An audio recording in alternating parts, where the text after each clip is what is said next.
Bonjour, alors dans mon vidéo, je vais vous montrer comment améliorer vos communications, votre marketing web avec seulement 15 minutes par jour. Donc, je continue sur la lancée de Michel Villa. Mon nom est Marie-Ève Plamondon, je suis conseillère en communication et marketing web. Donc, qu'est-ce que je vous suggère? C'est une méthode qui s'appelle le time quilting. En anglais, quilting, c'est l'action de faire une courte pointe. Donc, avec plein de petits restes de tissu, on les met ensemble et on arrive à créer vraiment quelque chose de formidable. Et vous pouvez faire la même chose avec votre temps. Donc, avec plein de petits restes de temps, on va les mettre ensemble et on va améliorer votre présence en ligne. Comment on fait ça? Premièrement, comme dans toutes les autres sphères de votre entreprise, choisissez un objectif qui est réaliste. Donc, visez pas d'aller chercher 1000 abonnés en 2 semaines.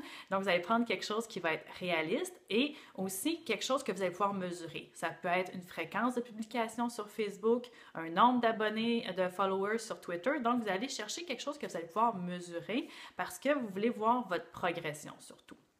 Ensuite de ça, vous allez décortiquer toutes les tâches que vous devez faire pour vous rendre à ce 100 abonnés, par exemple. Et bon, vous ne pouvez peut-être pas prévoir vraiment longtemps dans le temps, mais peut-être commencer avec une liste de 15 ou 20 tâches qui durent à peu près 10-15 minutes que vous pouvez faire dans les prochaines semaines.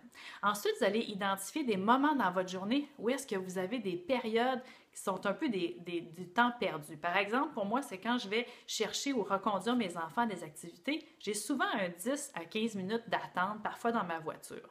Qu'est-ce que je fais? J'ai toujours avec moi mon téléphone intelligent et je peux, par exemple, utiliser la fonction dictaphone et dicter déjà des phrases, par exemple, pour une infolette que je voudrais envoyer ou même pour un post Facebook, vous pouvez le faire directement à partir de votre téléphone. Donc, j'ai ma liste d'actions que je peux faire, mes petites tâches de 10 à 15 minutes. J'ai mon outil, mon téléphone, mon carnet avec un crayon, peu importe. Et je suis prête quand j'ai ce moment-là pour vraiment utiliser ce petit 10 à 15 minutes-là pour faire une tâche de ma liste qui va me mener à mon objectif. Et je garde aussi le suivi. À chaque fois que j'ai fait ma tâche, je coche, soit dans mon téléphone, dans mon agenda, et je vois vraiment qu'en étant constante sur une longue période de temps, c'est ça qui va apporter des résultats. Donc, c'est ce que je vous suggère de faire. Identifier des périodes de temps qui sont des temps morts et utilisez-les pour vraiment passer à l'action et atteindre un objectif de communication et de marketing cette année. Si vous avez besoin d'autres conseils, vous pouvez aller voir ma chaîne YouTube. Il y a plusieurs capsules vidéo qui pourraient vous intéresser. Donc, je vous souhaite une excellente année 2017. Et si vous avez des questions, vous pouvez me joindre aussi via ma page Facebook, Marie-Ève Plamondon Communication. Bonne journée!